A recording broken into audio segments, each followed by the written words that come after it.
Tingnan ko kung legit ba. Maka-order na ako, malapit lang pala dito.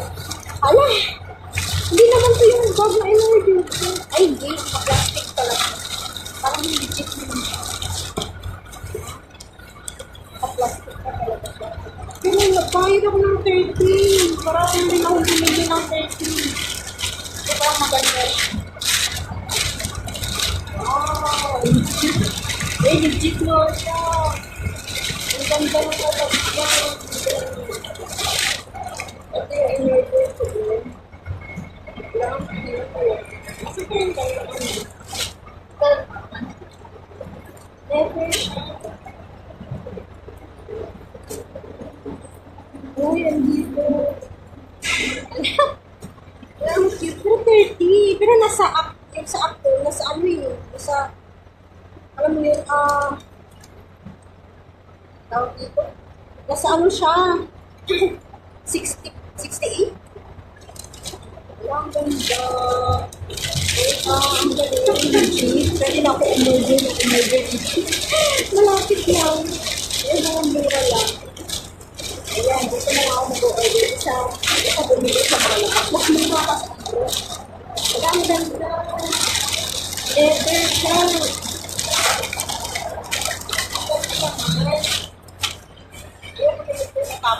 Tapos ito, Bluetooth to. Bluetooth. Legit ba? Kasi mura lang ito $1.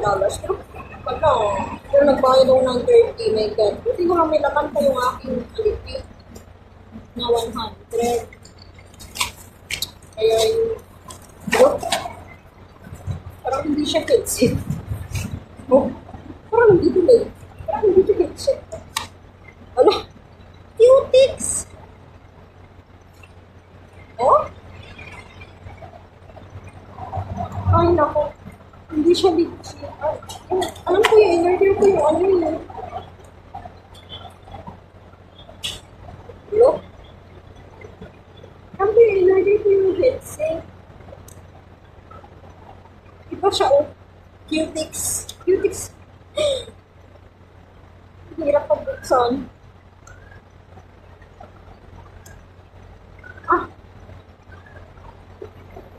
Anong color nito? Black pa.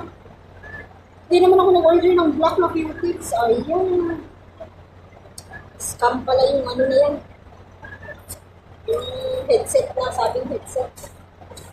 Ay naku, naging Cutics siya. Black pa na Cutics. Yung naging sa black. Pero at least ito, hindi siya scam. Diba? Nasuwa ko na. Ganda pa nilalagyan. Pero hindi ko siya pwedeng maitago. Dalawa na yung bag ko, yung black. Dalawa na yung bag ko, black. Diba? Buti na isipan ko yung tapon ko na ito. Yan lang. I-try nyo rin siya, guys. Nandito lang yan. Andito lang yan sa Saiwan Ho. Saiwan Ho. Tapos ayan lang siya, oh. Ayan lang siya. Kainyaw. Kainyaw. Ito. Ayan. Kainyaw. Ay, asan ba? Hindi maano. Kainyaw.